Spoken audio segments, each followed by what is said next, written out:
불교의 근본 내용이 됩니다.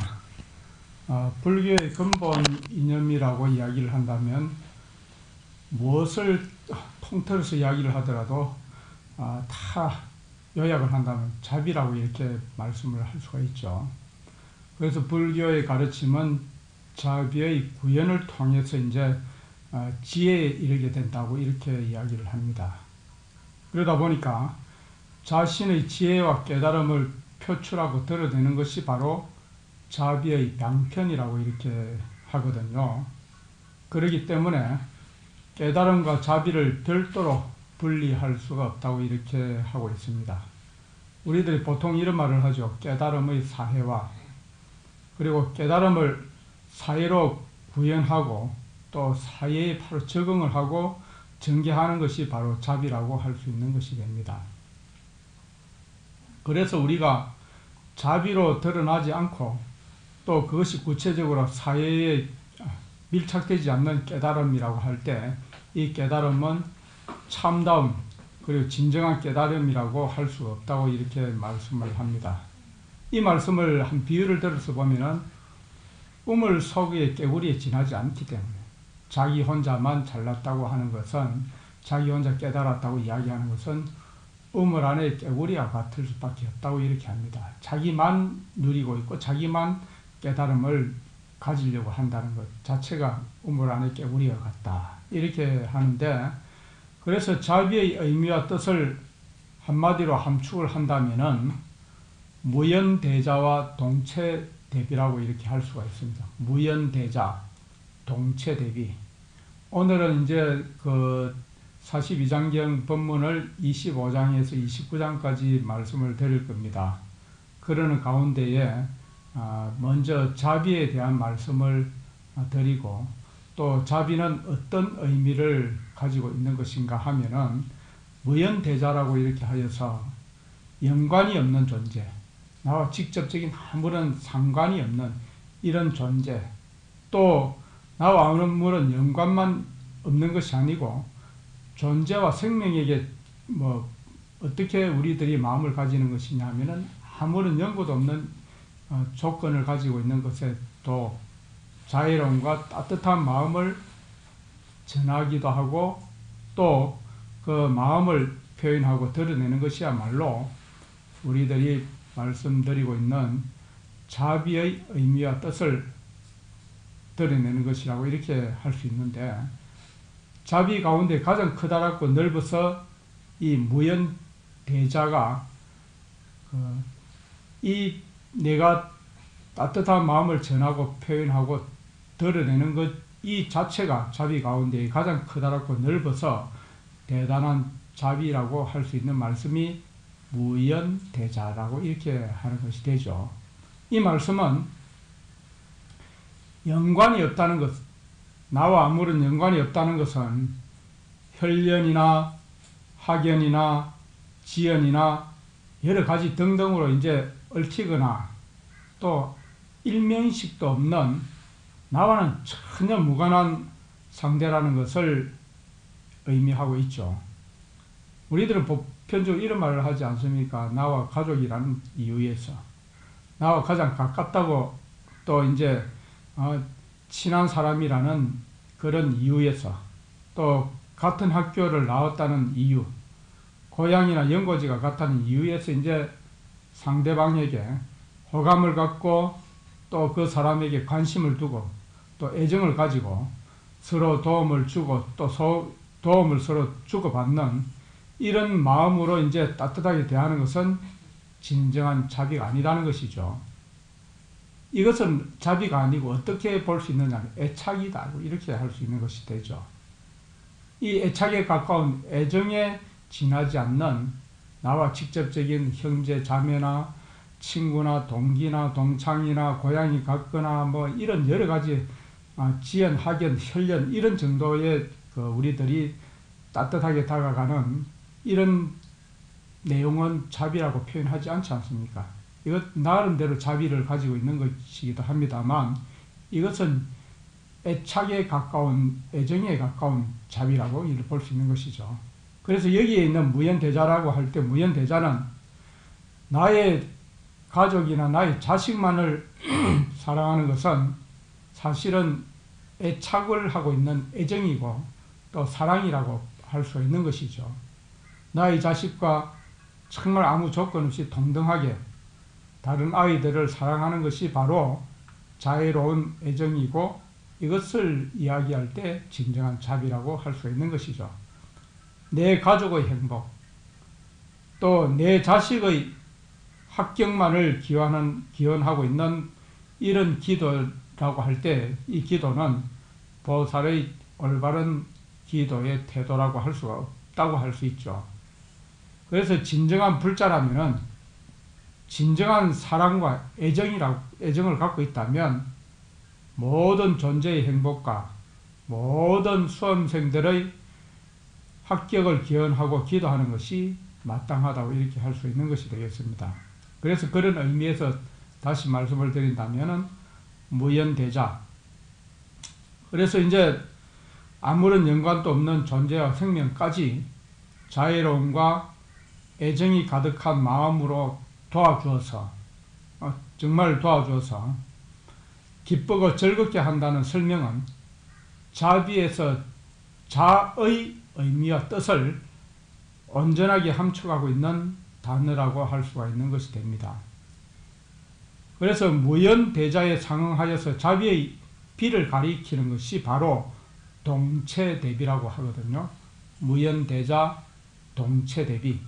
이 동체대비를 할 때 동체대비는 여기 모든 존재와 모든 생명이 겪어야 되고 치러내야만 하는 고통과 아픔과 괴로움 이런 것들에 대해서 동일한 강도의 아픔과 고통을 괴로움을 함께 느끼는 것. 그래서 이제 함께 아파하고 고통스러워하면서 궁극적으로는 고통과 아픔을 이겨내고 극복할 수 있도록 도와주고 격려해주고 위로해주는 것을 우리들이 말씀을 한다면 동체대비라고 이렇게 말씀하는 것이죠. 그래서 형제 자매나 혹은 부부는 말할 것도 없습니다만은 우리들이 설령 말씀을 할 때 쌍둥이라고 하더라도 고통과 아픔을 똑같이 느끼고 괴로워한다는 것은 불가능한 일이지 않습니까? 정말 나의 어떤 한 분신이 되었다 하더라도 나의 어떤 유전자를 그대로 받아 있는 자식이 아파하더라도 자식이 아파하는 그 아픔을 마음속으로 느낄 수 있지만 우리들이 육체적으로 겪는 아픔의 강도는 다르다는 것이지 않겠습니까? 그렇죠? 그런데 이런 아픔을 똑같이 느끼고 괴로워한다는 것은 불가능한 일인데 그렇지만 동체 대비에 대해서 말씀을 드린다고 하면은 자식을 둔 어머니라면은 충분히 공감할 수가 있는 그런 말씀이기도 하죠. 왜냐하면은 질병으로 아파하거나 혹은 절망에 빠져서 정말 힘들어하거나 또 일을 하는 것마다 잘 풀리지 아니하여서 그 괴로워하는 이런 그 자식이라든지 주변의 사람들을 보게 되면은 우리 어머니들의 마음이 어떻습니까? 기꺼이 자식의 아픔을 뭔가 들어주고 주려는 방법이 무엇인가를 고민하고 찾지 않겠습니까? 그죠? 당연하죠. 그렇게 이제 정말 그 자식의 아픔을 대신하려고 하고 또 자식의 고통을 감수하는 것에 대해서 우리 부모된 입장에 있는 신도님들이나 의사님들께서는 정말 그것을 우리들이 이제 조금 더 주지하지 아니하고 감내하려고 적극적으로 나선다는 것이지 않겠습니까? 그렇죠. 그런데 이렇게 자기 자신의 목숨하고도 맞바꿀 수도 있다고 생각하는 이런 마음이 정말 부모님의 마음이라고 이렇게 할 수 있죠. 말 그대로, 이 말씀 그대로 자신의 목숨과 생명을 그대로 맞바꾼다고 하더라도 미련이 없는 것이 바로 어머니요 아버지의 마음이라는 것이죠. 그래서 우리들이 보편적으로 어머니가 위대하다는 이런 말씀을 아무 것 없이 할 수 있는 것이 이런 내용이기 때문이라는 것이죠. 내 자식이 아플 때 내가 내 목숨을 바쳐서라도 내 자식의 저 고통과 괴로움을 내가 덜어낼 수만 있다면, 이런 아무 조건 없는 그 자식의 어떤 잘 되는 것을 바라는 마음들이 우리 부모된 입장에서는 다 갖춰 있다는 것이죠. 그래서 여기에 있는 것이 이제 이런 어머니나 아버지와 같은 이런 마음과 의지가 바로 동체대비의 보살심이고 보살행위라고 할 수 있는 것입니다.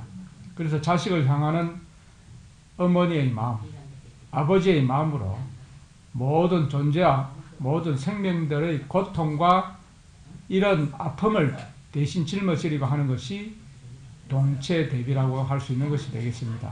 그래서 자비에서 자는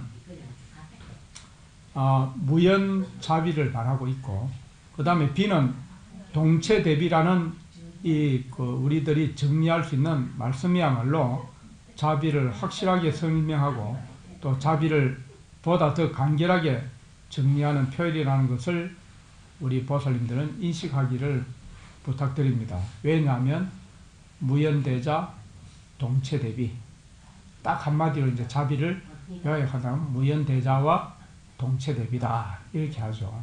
내가 설령 우리 자식이 잘 된다면 지금 나는 죽어도 이한이 없다 이런 생각을 내지 않습니까? 그런데 나와 아무런 연고도 없는 그런 이웃이 말이지 저렇게 고통이 심하고 지극히 괴로워하고 있지만 나의 자식과 같은 마음을 내면서 내 목숨을 바꿔서라도 저 사람의 고통과 괴로움을 덜어내겠다는 마음을 내기는 어렵다는 거죠. 그런데 부처님이나 깨달으신 성인들은 그런 마음들을 전혀 우리들과 같은 마음을 내지 아니하시고 그대로 동체대비심을 바란다는 것이죠. 그래서 우리들은 그런 보살과 같은 마음으로 다가가는 것이 우리 삶의 어떤 그 과정에서 굉장히 바람직한 우리들이 실천하는 보살행위다 이래 할 수 있는 것이 되겠습니다. 여기 25장에서는 애욕은 결국, 애욕이라는 말을 표현하면은 애착과 탐욕을 한마디로 표현한다면 애욕이라고 이렇게 합니다. 그래서 애착과 탐욕은 결국은 자신은 물론이지만 남들까지 다치고 피해를 주게 된다는 그런 내용으로 이렇게 되어져 있습니다. 그 원문을 보면은 불은하사대 부처님께서 말씀을 하셨다. 애욕지인은 유여집거하고 역풍이행인달하여 필요소수지환이니라 이런 표현을 하였습니다. 이 말씀은 애욕지인은 애착하고 탐욕하는 사람은 유여집거하고 마치 횃불을 잡고서 역풍이행인달하여 바람을 거슬러서 가는 것과 같다. 그래서 우리들이 부처님께서 말씀하시길 애착하고 탐욕에 젖어 있는 사람은 마치 횃불을 들고서 바람을 거슬러서 가는 것과 같다. 필요소수지환이니라. 반드시 손을 대고 말 것이다. 반드시 손에 화상을 입을 염려가 있는 것이다. 이렇게 표현을 합니다. 이 말씀의 뜻은 자애롭고 관심과 애정을 갖고 모든 존재들에게 즐거움과 이익을 주고자 보시하고 돕는 것이 자비라고 하였지 않습니까? 그런데 여기에서 애욕에서 의미하는 애는, 사랑할 애는 어떻게 자애롭고 인자한 애정이 아닙니다. 여기 있는 것은 집착하고 자신의 소유라고 착각하는 잘못된 애착을 말함의 표현의 애욕이라는 것이죠. 그래서 자비로운 사랑이 아니라 그릇된 집착으로 치닫는 애정, 또 욕망, 이것을 애욕이라고 이렇게 하는 것이 됩니다. 우리들이 애욕이 있지 않습니까? 이 애욕은 내가 저 사람을 가지고 싶고 저 사람을 나의 소유로 하고 싶고 이렇게 할 때에 이 애욕은 그 성취가 되면은 즐겁지만 애욕이 그 자기의 어떤 집착하고 말이지 여기에서 애착이라든지 탐욕으로 이렇게 우리 그 남아있는 이런 애욕은 결국은 자기 자신은